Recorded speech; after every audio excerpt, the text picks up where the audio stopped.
एक बार एक लड़की जिसका नाम केसी है अभी अभी अपनी माँ से वीडियो कॉल पर बात खत्म करती है।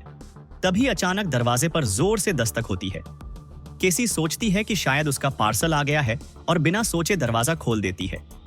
उसकी माँ यह सब देखकर घबरा जाती है और वीडियो कॉल पर चिल्लाती है कि आदमी उसकी बेटी को नुकसान न पहुंचाए, लेकिन वह बचा नहीं सकती है। घबराई माँ पुलिस को फोन करती है, पर पुलिस के पहुंचने से पहले ही वह आदमी केसी को बुरी तरह से नुकसान पहुंचा देता है। बाकी आप समझदार हो। इस दर्दनाक घटना के बाद केसी की माँ उसे एक सुरक्षित इलाके में ले जाती है ताकि वह वहां शांतिपूर्ण जीवन जी सके। लेकिन इस घटना का डर केसी के मन से जाता नहीं।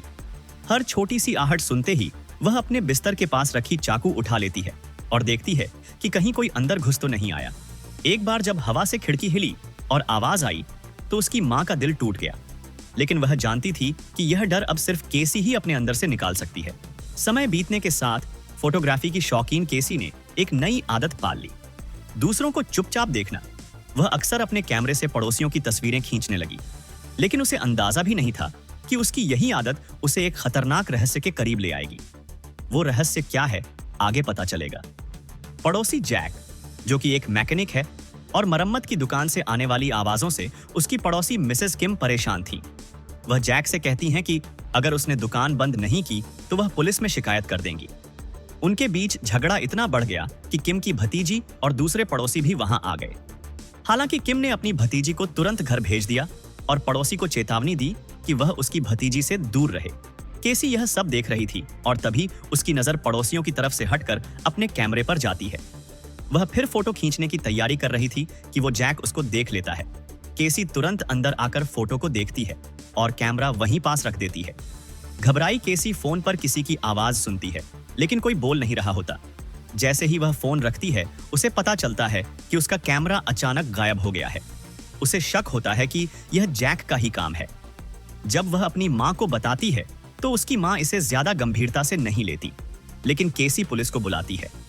पुलिस आने के बाद कैमरा उनके घर के बगीचे में मिलता है और केसी समझ जाती है कि जैक ही कैमरा वहां रखकर गया है। माँ को उसकी बातों पर यकीन नहीं होता, पर केसी चुप नहीं रहती। एक दिन जैक अचानक केसी के दरवाजे पर आ जाता है और कहता है कि उसने सिर्फ अपनी प्राइवेसी की सुरक्षा के लिए कैमरा लिया था। उसी रात केसी अपने कैमरे से फिर से तस्वीरें खींच रही थी जब उसने सामने वाले घर में एक काले साए को देखा। वह तुरंत भागकर किम के घर गई और उसे सब कुछ बताया। किम ने उसकी बातों पर विश्वास नहीं किया, लेकिन सुरक्षा के लिए घर की जांच की। कुछ नहीं मिलने पर किम ने केसी को वहां से जाने के लिए कहा। अगली सुबह जब किम की भतीजी घर लौटती है तो केसी को कुछ अजीब महसूस होता है। वह ऊपर जाती है और रूम में किम को खून से लथपथ पाती है। पुलिस आती है, लेकिन केसी को यकीन होता है कि जैक ही हत्यारा है। हालांकि पुलिस के पास कोई ठोस सबूत नहीं था, फिर भी केस दर्ज किया जाता है।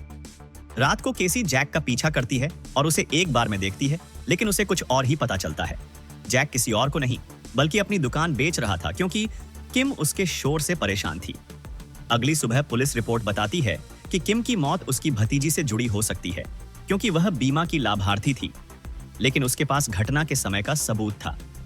केसी, जो अब पूरी तरह से चौकन्नी है, देखती है कि किम की भतीजी एक आदमी के साथ जंगल में कुछ छुपाने जा रही है। वह उनका पीछा करती है और देखती है कि वे हत्या का हथियार छुपा रहे हैं और इसका इल्जाम जैक पर लगाने वाले हैं।